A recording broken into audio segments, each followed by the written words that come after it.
Thank you very much. Thank you for coming, ladies and gentlemen.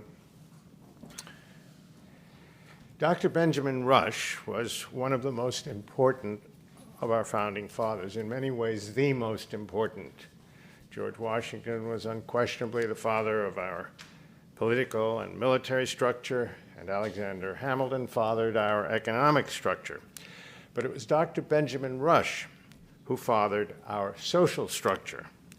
It was Dr. Benjamin Rush who took the words of our Declaration of Independence, that all men are created equal, and translated them into significant social progress.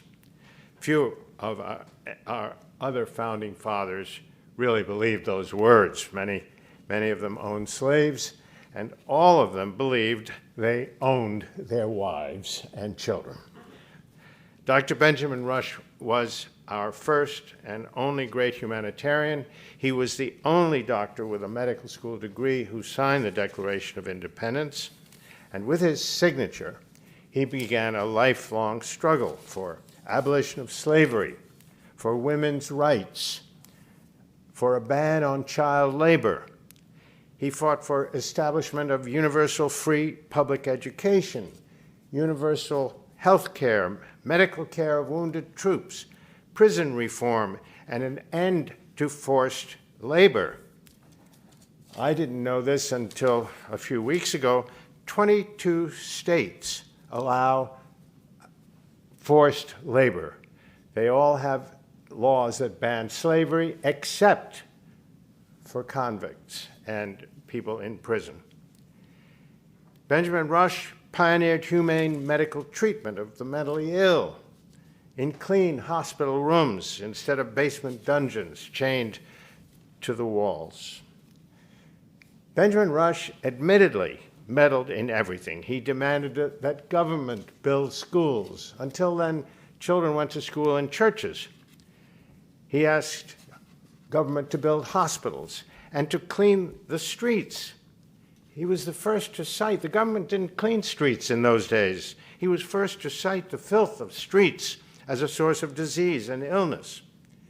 He was first to advocate temperate use of alcohol and oppose tobacco use. He demanded that other doctors treat the poor as well as the rich, African Americans as well as whites. Doctors wouldn't treat African Americans then. He founded two great schools of higher education in Pennsylvania, Dickinson University in Carlisle and Franklin College, now known as Franklin and Marshall College. And he saved his alma mater, Princeton College, from oblivion after British troops burned it down. But wait, as they say in cable television commercials, there's more. Just after the young Dr. Rush won appointment to Philadelphia Hospital, as it was called then, he discovered a basement filled with starving human beings, chained to walls, lying in their own filth, moaning, groaning, some with infected sores. Rush stormed into the hospital doctor's office and demanded their release and transfer into clean hospital rooms. He agreed to take personal custody of them and to care for them, and then forced the hospital board eventually to add a wing to the hospital to house them. Little by little, he saw most of them improve dramatically as he talked to them, listened to what they had to say, learned their interests, and introduced a range of recreational activities, arts and crafts, and what we now call physical therapy and occupational therapy. In listening to them, he developed a treatment he called talk therapy, what we now call psychotherapy. And that led to the release of the majority of them into civilian life. It was a miracle, a revolution in the treatment of the mentally ill, which has not changed since the beginnings of civilization. And this was 50 years before Sigmund Freud was even born. Dr. Benjamin Rush, not Sigmund Freud, discovered psychotherapy and other therapies for the mentally ill a century before Freud started writing about psychoanalysis. The American Psychiatric Association recognized Rush's great achievements by putting his image on their official seal and designating him father of American psychiatry. Now, Rush's deep concern for the human condition included an equally deep love of individual liberty, which is why he served in the Second Continental Congress and signed the Declaration of Independence. But he was not interested in a career in politics. He loved being a doctor, treating and curing the ill, and he wanted to heal the injured and cure the sick. So after signing the Declaration of Independence, he galloped out of Philadelphia and joined George Washington on the banks of the Delaware opposite Trenton, New Jersey. On Christmas night of 1776, Washington's army staged one of the most daring attacks in the Revolutionary War. They rode across the Delaware River through a driving snowstorm and overwhelmed a garrison of 1,000 Hessian soldiers at dawn. As Hessian defenders fired back, some of their bullets inevitably hit their marks. One man, unarmed, rushed into battle not to fire a shot, but to stem the bleeding. Kneeling over the fallen, Dr. Benjamin Rush tried something no doctor had ever done before: prevent death on the battlefield. Until then, armies routinely left their wounded to die everywhere in the world. If a soldier could not run, walk, limp, or crawl off the battlefield, he was left to die. There were no doctors around to help. And there really was no choice. There was no such thing as an antiseptic. The vast majority of the badly injured, in peace as well as war, died from blood poisoning, septicemia. There was nothing anyone could do. Troops couldn't help, doctors or priests could do nothing except pray, and that seldom saved any lives, at least here on Earth. For Dr. Benjamin Rush, however, it seemed obscene to let men die fighting and bleeding for his country. So he did all he could to stem the bleeding and help them survive. After fighting ended at Trenton, he demanded that Washington set up field hospitals of a sort. Washington commandeered nearby houses, and Rush used them as field hospitals to form what would later become the Army Medical Corps, the first such corps in the world. Rush didn't save many of the wounded. Of course, there was no way he could. Medicine and medical care were still too primitive. Anesthesia, antiseptics, antibiotics, none of those existed when he went to work trying to save a soldier's life. When he had to amputate a soldier's limb, he fed the patient whiskey or rum and told him to bite on a piece of wood as hard as he could while Rush went to work with his scalpel. Within a minute or two, most soldiers passed out, and infections would later kill at least 2/3 of them within a few days.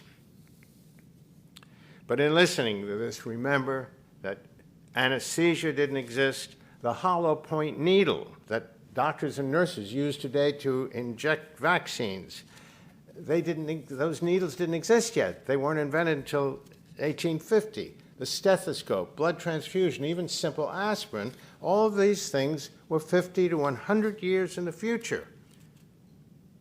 When Rush walked onto that battlefield in Trenton, hospitals, like battlefields, hospitals were places where the badly injured or sick went to die. You didn't go to a hospital to have them save your life. If you were sick, you stayed at home and used worthless home remedies, usually whiskey with syrup in it. If that didn't work, you then went to a hospital to die. Dr. Benjamin Rush only started the scientific revolution in medicine and did not live long enough to see any substantial progress in healthcare. Scientific advances take years, decades, centuries to accomplish. They depend on the invention of an enormous army of, an enormous array of instruments and machinery and an enormous army of trained scientists to do research. Those armies did not exist in Rush's day, and he couldn't do the job by himself. But he could and did begin the job. And because of his status in Philadelphia society, he did live to see some of the results of his pioneering efforts. Philadelphia at the time was America's political, cultural, and economic center, and the signers of the Declaration of Independence were America's richest, most powerful men. Although Rush was not born to wealth, he was a farmer's son. He was superbly well educated. He went to Princeton and then to the University of Edinburgh Medical School, which was the best medical school in the world at the time. He finished his studies in London, where Benjamin Franklin introduced him to England's most distinguished thinkers and scientists. Later, at the Continental Congress, he mingled with America's elite. Most were visitors to Philadelphia, so when they needed a doctor, they automatically turned to the only one they knew, Benjamin Rush. Before Congress adjourned, he had treated the likes of Benjamin Franklin, John Adams, Thomas Jefferson, and other leading Americans. Although he treated Philadelphia's rich and famous and charged them accordingly, he spent most of his time treating the poor, even African Americans, the first Caucasian doctor in America to do so. Doctors north, south, east, and west refused even to consider treating African Americans at the time. Nor did many of them consider treating the poor. The poor were, in cities at least, were dirty, they smelled, they couldn't read or write. The slums they lived in had no water, no sewers. Conditions were horrible in the slums of America's cities.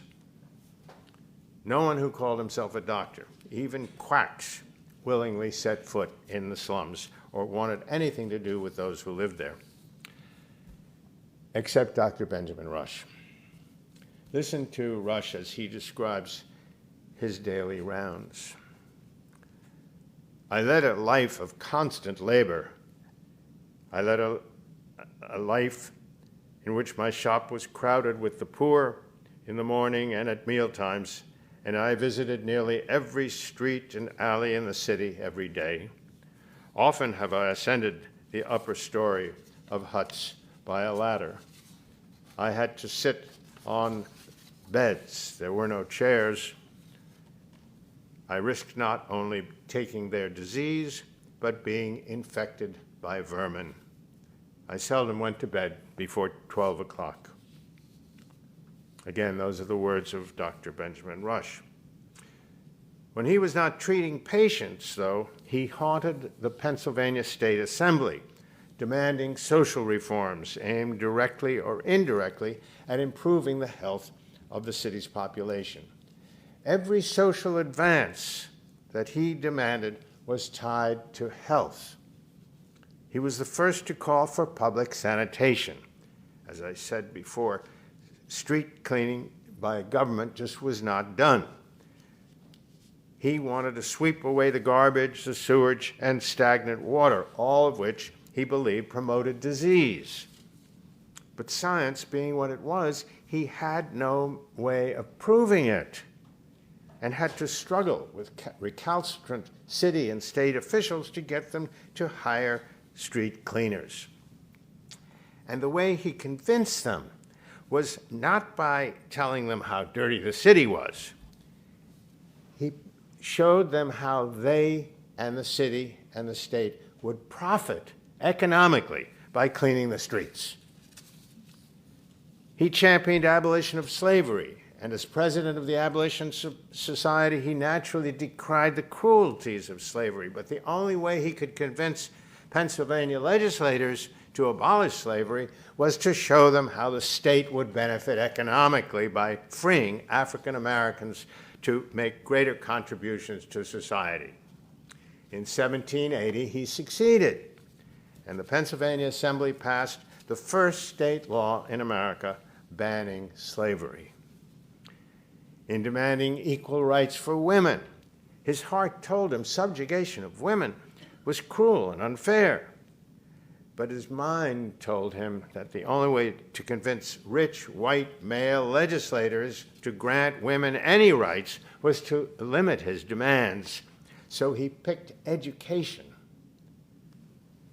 He pointed out that women, as mothers, were largely responsible for educating American children during their earliest, most impressionable years.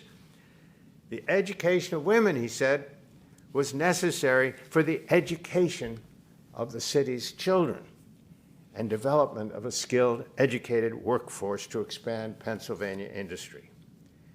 In calling for universal public education, he showed how recipients would benefit the Philadelphia economy and make everyone, including many of those legislators, much richer. Although he fought to ban child labor because he believed it to be cruel, he convinced legislators to ban it by citing the high rate of absenteeism and on-the-job errors by and injuries to child laborers. He then convinced the Assembly to ban the practice of using prisoners to build roads by comparing the time and quality of roads built by unpaid forced labor with roads built by paid freemen. And as I mentioned before, there are still 22 states in the United States that permit forced convicts' labor, in effect, slavery. In other words, Rush's calls for social reforms always showed Americans how they would benefit financially by helping the disadvantaged. In other examples, he rounded up groups of the wealthy to build those 2 colleges I mentioned in rural Pennsylvania by warning that a huge German-speaking population in and around the Lancaster region of Pennsylvania was reaching adulthood, unable to speak English and unable to govern itself under America's democratic system. Rush then was able to raise funds to found Dickinson College in Carlisle and Franklin and Marshall College in Lancaster. But Rush didn't stop there. He was distressed by the condition of free blacks in Philadelphia. He walked directly into their midst to treat them and their children medically. He was the first white doctor in America to do so.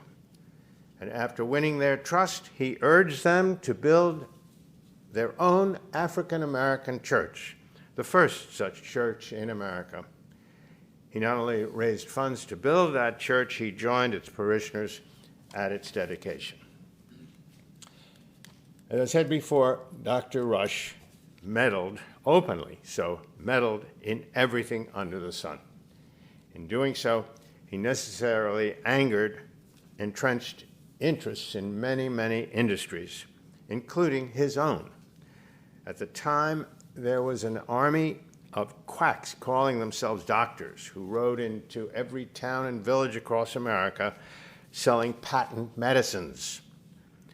All of them were nothing more than fruit-flavored whiskey or rum that cured patients by rendering them senselessly drunk and oblivious to their illnesses or injuries.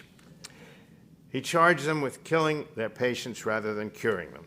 He called for a law restricting the use of the title doctor to graduates of recognized medical schools or to those who had served apprenticeships, which was common in those days, apprenticeships with other doctors.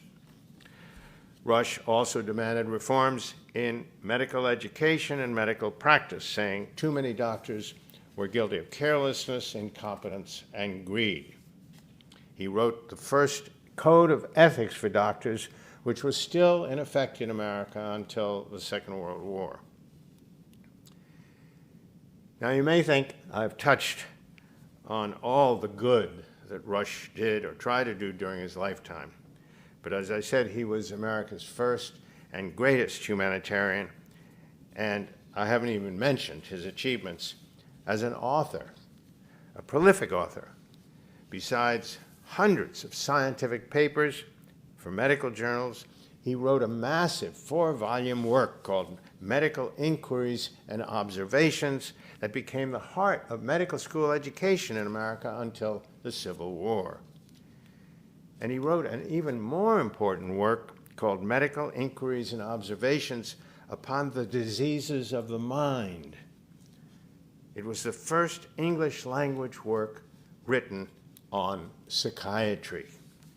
It became the basic textbook for studies in psychiatry in America for the next century, until the beginning of the 20th century. That work was so remarkable that, as I said before, the American Psychiatric Association put his image on its official seal and placed a bronze plaque on his grave declaring him father of American psychiatry. To this day, I don't know why the world celebrates Freud instead of Dr. Benjamin Rush. Is there more? You bet you there's more. I won't be able to touch on half the stuff he did in this talk. I didn't mention that he was a great teacher, a professor of medicine at the University of Pennsylvania Medical School, and a professor of chemistry. He wrote the first American chemistry book. He trained more than 3,000 doctors, real doctors with MD degrees. And there's still more. I told you he was father of American psychiatry, but I didn't tell you that he was also father of, and you'll never guess this, the father of American veterinary medicine. In 1807, he delivered a lecture, then published a pamphlet on the medical care of domestic animals. It was the first such work ever published in America. The idea came to him years earlier. After he had finished his medical studies in England, he went to Paris. And it was in Paris that he visited what was then the world's first school of veterinary medicine. It had been founded to combat a cattle plague, but its efforts eventually improved the quality of animal life so much that farmer revenues began shooting up. So similar schools opened in nearby countries, in England, Germany, Denmark, and Sweden.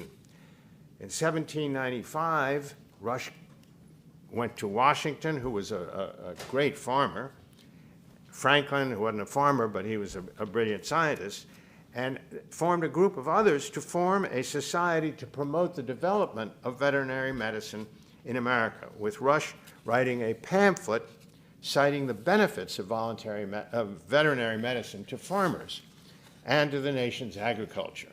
At the time, 95% of Americans lived or worked or owned farms.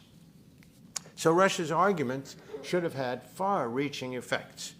If nothing, he said, man should study and remedy diseases of domestic animals out of gratitude. They live only for our benefits. These are his words. They cost us nothing in wages or clothing. They require in exchange for their labor nothing from us but food and shelter, and these of the cheapest kind. Rush went on to list the economic benefits of every kind of domestic animal: horses, mules, sheep, cattle, poultry. The horse plows our fields, drags home our harvests and fruits, conveys them to market. The horse permits friendships to flourish between people who live too far from each other to walk on foot. The horse sponsors morality by carrying people to church. In vain would our country's democracy survive without the horse. People could not get to the polls to vote without horses. Rush didn't stop there. He went on to cite the benefits of every domestic animal: the strength and patience of the ox in plowing our fields, milk, cream, butter, cheese from cows, along with smallpox vaccine, tallow and oil for candles and lamps that allow people to read at night. Hair was used in making plaster in houses. Their skins give us shoes and boots, protect our feet, make coverings for our book saddles, wagon seats. Rush went on and on and on, citing the benefits of all these domestic animals, sheep, goats, dogs, poultry, and all of them together produce droppings that furnish us with perpetuating the fertility of our lands. In a final point, he called it our duty to see to the health of domestic animals that we eat, to prevent our contracting disease by doing so. I hope you agree that he was an amazing man. Rush's plea for veterinary medical education and public health, however, fell on deaf ears. A half-century would pass before the University of Pennsylvania finally opened the nation's first school of veterinary medicine, and only then did Rush gain recognition as father of American veterinary medicine in America. Was Rush a saint? Did he do nothing wrong? Why doesn't America celebrate this great founding father? Well, America doesn't really celebrate any founding fathers anymore. The memories of both Washington and Lincoln have been subsumed by shopping on what's now called President's Day that ignores both of them.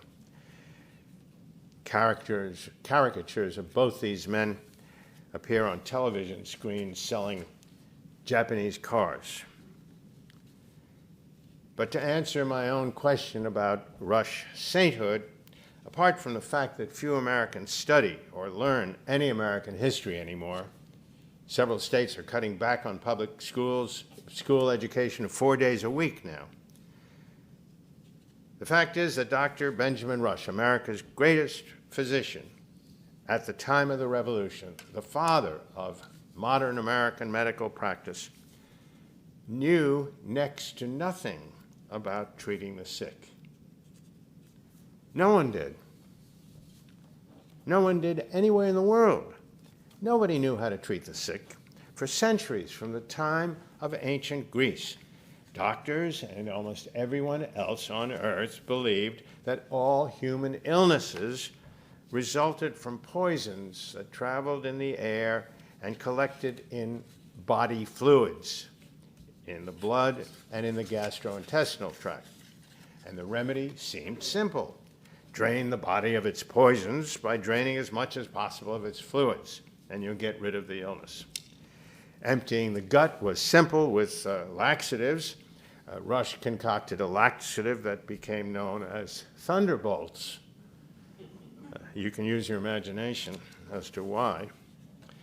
After emptying the gut, that left the vascular system. Well, you couldn't empty the people's blood without killing them. Indeed, that's exactly what happened to George Washington. At his insistence, he made the doctors keep bleeding him to cure, he had a throat infection, to cure his infection, and then he finally died because they just bled him to death. Rush and most doctors were sensible enough to limit bleeding to between 1 and 2 pints a day, about 10 to 20% of the patient's reservoir of blood. That's usually not enough to send a patient into shock, but it is enough to make the patient feel a little lightheaded and less aware of their pain and discomfort. And they felt that way especially so when a founding father, a doctor, like Benjamin Rush, who inspired awe in his patients when he promised them they'd feel better tomorrow.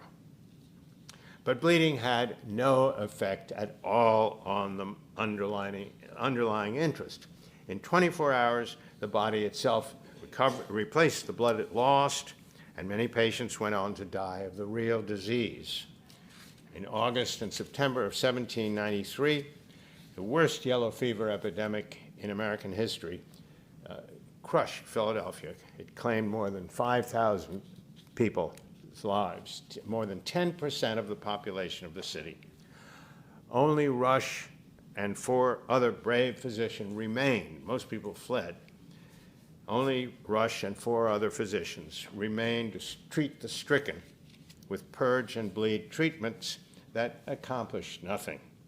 Although Rush and the other doctors believed they saved many lives, those who survived purge and bleed treatments either would have survived the disease without bleeding or purging, or they didn't have yellow fever to begin with, and they simply got better. So many people died, however, that critics, a few of them other doctors from other cities, assailed Rush. One critic, a vicious British journalist who hated all things American and had no knowledge of science or medicine, he called Rush a butcher and killer in the newspaper he published. For the first time in his life, the radiant ring of light that seemed to hover above Rush's sainted head dimmed. For the first time in his life, he seemed mortal. So stung by the attacks by this journalist, he went into court and sued the journalist for libel. Although he won the case, his appearance in a courtroom and the public airing of such vile epithets, butcher, leech, and others, even by an ignorant journalist, tarnished the Rush name and left him somewhat broken. Celebrated throughout his life as one whom God had placed on earth to heal the sick, Rush now left the courtroom $5,000 richer, but deeply wounded. He gave his award to charity and in 1800 closed his medical practice and retreated to his country home to update earlier editions of his various books and published works. He never practiced medicine again. He died in 1813 and lies in Philadelphia's Christ Church burial ground near his dear friend Benjamin Franklin, but without that flame of fame that illuminates Franklin's grave. Rush deserves more. Thomas Jefferson said he knew no one among the founding fathers more benevolent, and these are Jefferson's words, no one more benevolent, more learned, of finer genius, or more honest than Dr. Benjamin Rush. John Adams agreed. He said that as a man of science, letters, taste, sense, patriotism, morality, taken all together, Rush has not left his equal in America or the world. I agree and hope my book will give this great American patriot, Dr. Benjamin Rush, the recognition he so deserves. Thank you very much, ladies and gentlemen. Thank you. I'll be very happy to answer your questions. If you have questions, I appreciate your going to the microphones on either side of the gallery, please. I was struck in your presentation of all the firsts by Dr. Rush. I was struck by all the firsts of Dr. Rush in his patriotism and as a founding father. How did you come upon him, and how did you decide to write a biography of him? I come from a medical family. My father and 3 uncles were doctors. My older brother is a doctor. My nephew is a doctor. 3 first cousins are doctors. So I grew up steeped in medical talk at breakfast, lunch, dinner, and in between. And Rush's name, especially among in my father's generation, was constantly raised because at the time, doctors and hospitals in America were wrestling with ethical codes. And they would constantly cite Rush's ethical code, which was still the code of ethics. Doctors were not supposed to profit, for example. Doctors were not supposed to profit from any medicines they invented or any instruments they invented. They lived by soaking the rich, in a sense, and treating the poor for nothing. My father, who was a renowned hematologist, spent 2 days a week in what was then called, in the hospital in what was then called Welfare Island between Manhattan and Queens in the East River in New York City, in the wards at Goldwater Memorial Hospital, which treated nothing but the poor in New York City. And he spent 2 days a week and did not get a penny out of that kind of work. And that was Dr. Benjamin Rush's ethical code.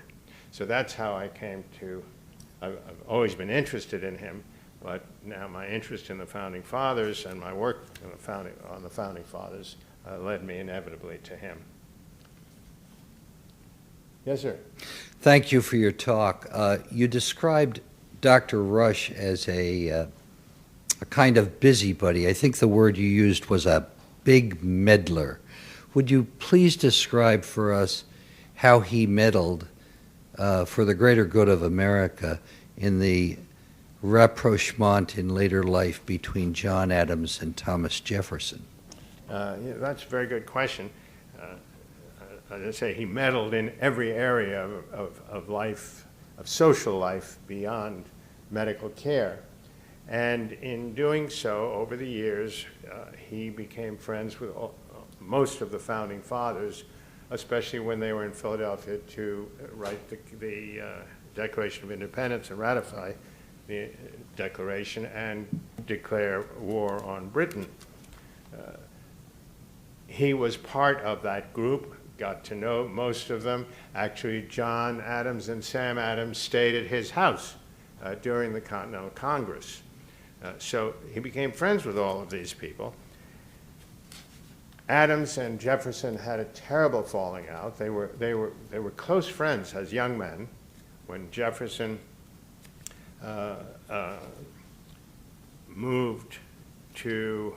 when Jefferson went home to America, he and John Quincy Adams, who was just a boy then, oh, I'm sorry, I got the dates mixed up. When Jefferson replaced Adams in Paris as sort of ambassador to France, Adams then moved to London. While they were in Paris, Jefferson had lost his wife 2 years earlier, was quite lonely for his own daughter, and began taking the Adams boy, John Quincy Adams, to various museums and art shows and things like that, and just doing tourist things with him, and grew very close to the boy. When they moved to London, Jefferson sent John and Abigail Adams this really plaintive letter saying how much he missed them, that they had become his family in Paris. So that's how close they were before they got involved in politics. Once they were involved in politics, Jefferson, of course, was Adams's vice president when Adams was elected president. By then, they had gone separate ways politically. Adams being a Federalist, Jefferson being a Republican, which in those days was far to the left, whereas Adams, the Federalists were far to the right. In the 1900 election, Jefferson won the presidency. By then, they were bitter political enemies and had fallen apart in terms of their personal lives. Well, flash forward, when both of them were retired and still absolute enemies, Rush was close to both of them. And Rush realized what they knew about the formation of the United States, the second and third presidents of the United States, and the second president having been vice president for 2 terms under the first president, under Washington. What had they to tell the future in terms of our country, how it was built, how it was created, our government, how it should function? He wanted to bring the two together, and he started writing letters to each of them. And little asides by saying, I'm sure Adams would love to hear from you. And Jefferson would have none of it. And he'd write to Jefferson the same thing. It took quite a few years. but he finally convinced Jefferson to write Adams this nice letter. And that opened, restored their friendship. They both pretended that nothing had ever happened between them, and that they both loved each other, loved each other's families, and of course loved this country and its government. They had created it out of whole cloth. So they started writing to each other, and they put together a dossier of several hundred letters that are now, that have subsequently been published in a book, the letters of Adams and Jefferson, and they are one of the great historic treasures, published treasures of the United States of America, thanks to Dr. Benjamin Rush. Yes, ma'am. Yeah, thanks for your presentation. My name is Li Yang. It's wonderful that you can describe all this, but as I think in the history we have exposed a lot, even including the black. So I just want, is there any other literature who really expose this type of sort of rare of the ethnic value in our history, and now demands some kind of admiration? Besides your book. I mean, is there any other example who can really explore all this hidden treasure of human kind of ethic value, like Rush?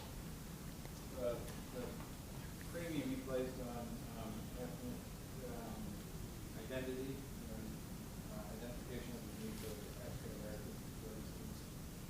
Is there any other literature that you can point to that historically historians who have dealt with this issue in their history? I think everyone was dealing with it. There was either usually by sidestepping it. What people don't realize about, especially in the southern states, what people don't realize, the founding fathers did not invent slavery. When they were born, the slaves were already on the land, almost a century. Actually, Virginia tobacco growers, the great plantation owners, at the turn of the 18th century, early 1700s, petitioned Queen Anne to stop sending slaves there. The slave population in the so-called Sugar Islands at the time in the Caribbean had grown so large that they just couldn't absorb any more slaves. But slave trading had become a huge proportion of the British government's income. So they just arbitrarily started dumping slaves off the ships in Virginia for the plantation owners, and they didn't want them. They petitioned Queen Anne not to send any more slaves. Number one, they were illiterate. Number two, they couldn't speak English. And number three, tobacco planting, picking, and harvesting and curing is a skilled trade. It takes a lot of knowledge to do that, act carefully and do it properly. Queen Anne wouldn't listen. She needed those revenues, so she just kept sending slave ships over here.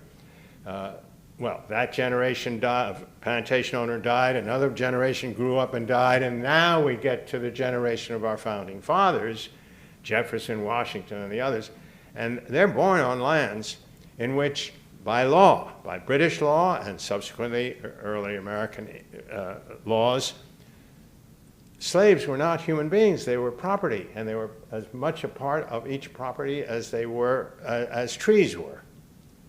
And you did not have the right, you could go to jail if you freed your slaves, period.